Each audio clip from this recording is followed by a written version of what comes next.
couple weeks ago, I made an Instagram post about hell not being a real place. I got some pushback on that, of course. And I even was saying, I'm not making a claim here. It's not like I'm saying that hell isn't a place, but I guess I kind of was. And then I got a lot of pushback from Christians, and I got called a lot of things. I got called a demon. I always get accused of trying to lead people away from God and to hell, and that I'm doing Satan's work, and that's fine. They can say that.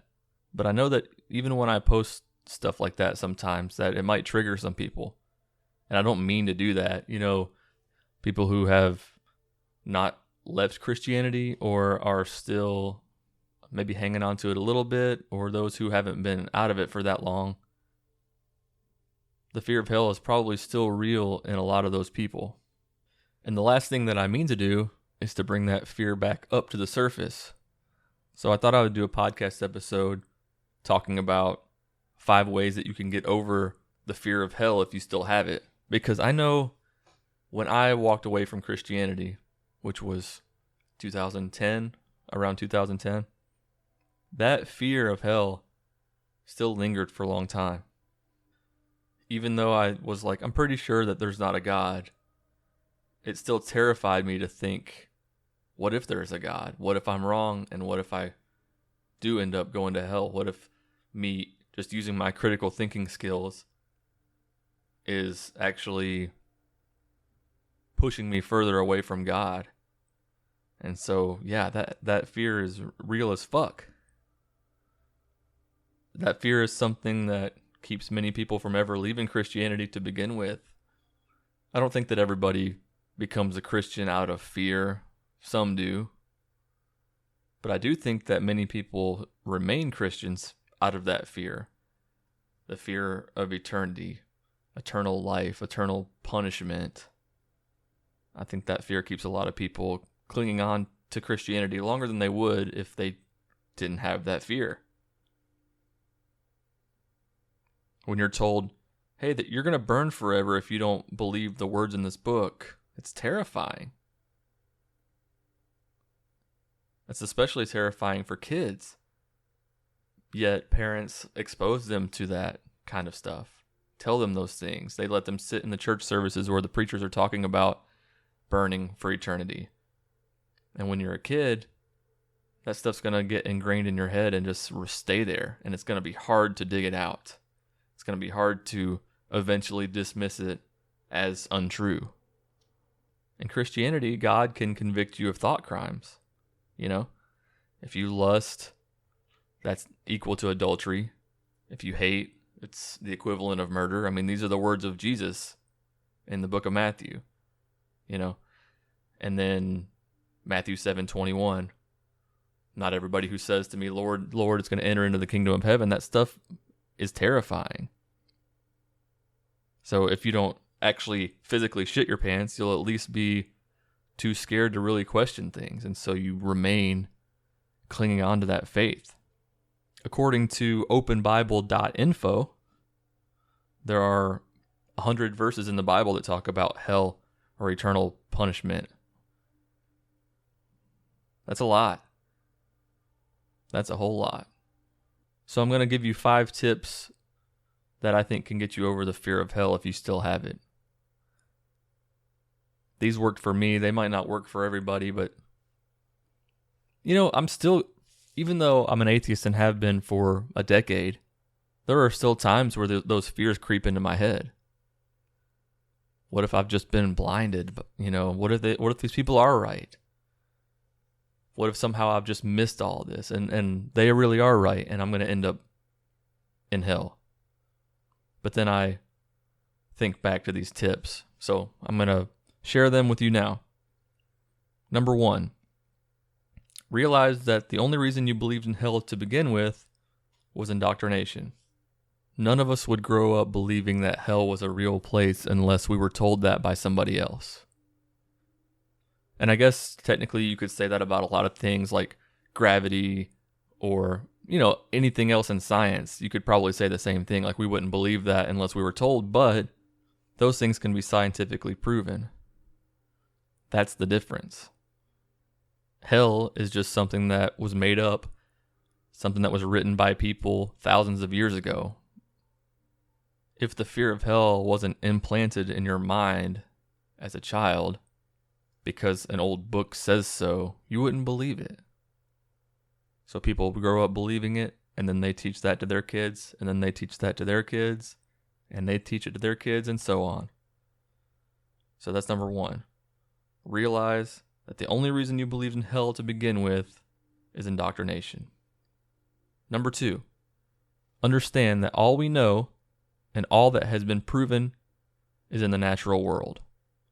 Nothing supernatural has ever been proven. There are things that maybe can't be explained, but you can't really just chalk that up to supernatural. The things that we have observed have natural explanations. And if they don't, you don't get to just fill in God of the gaps. So why should we believe that there is an eternal fiery pit for our souls? It hasn't been proven. If God can't be proven and hasn't been proven, then the same goes for Satan, the devil, hell, any of that stuff. There's no reason to fear it. Number three, there are hells in other religions. You never feared any of those, and people in those religions never feared the hell of your religion. So it's the same thing. And it kind of ties into number one about indoctrination, but yeah, there are hells in other religions. There's a hell in Islam.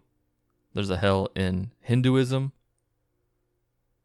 Do you fear that? Did you ever grow up fearing those hells if you were a Christian? No. Did they fear yours? No. Why should they? It doesn't go along with their religion. So this is just taking it a step further to realize that there's no reason to fear Hindu hell, Islam hell, and then hey, there's no reason to fear the Christian hell either, because it's all the same thing. Whatever religion you were brought up to believe, you just dismissed the other ones like they were nothing. You're just doing the same thing. Take it one more step. Number 4, know that if a God did exist and truly loved us, he would never create a place like that. What kind of a loving God would actually send his creation to hell? This is just a scare tactic by people who wrote the Bible. I'm convinced of that.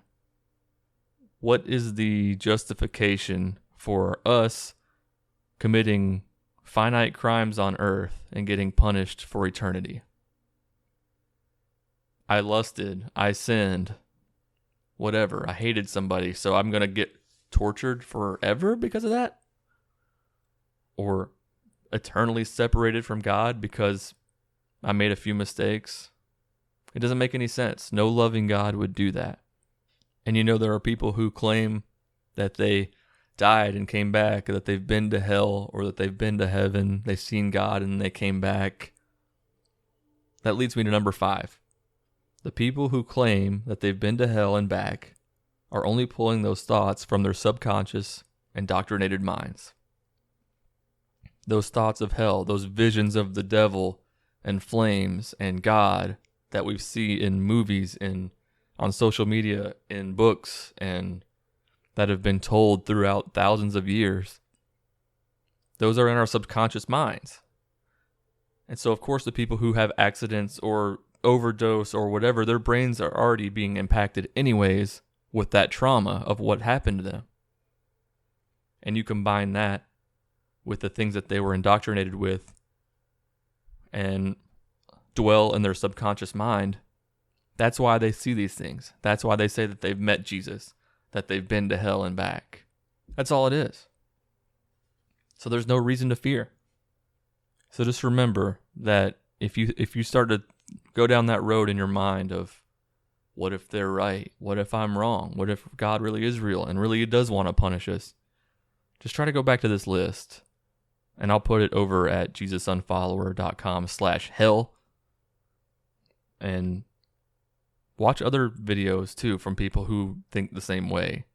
You don't have to go by my list, of course, because I do the same thing. If I ever have doubts or whatever, then I'll read other books or watch other people on YouTube or whatever. and know that the reason that we believe in hell and fear it is because we were told to. That's all. I hope you like the podcast. If you would, leave it a 5-star review wherever you're listening to it. That would help me a bunch. Even if you only think it's like a 2-star podcast and you're like, fuck this guy, still leave me a 5-star review. That would make me happy. If you enjoy the podcast and you want to support me, you can check out my Patreon, patreon.com/JesusUnfollower, where you can get every episode of the podcast a week early. And I'm putting certain content only on Patreon. And also, I'll probably eventually get a private Discord server or something like that once I hit a certain amount of patrons. But that would really mean a lot to me. And of course, if you can't, that's fine too. I really just appreciate you listening to the podcast. And until next time, let logic and reason guide the way. Peace out.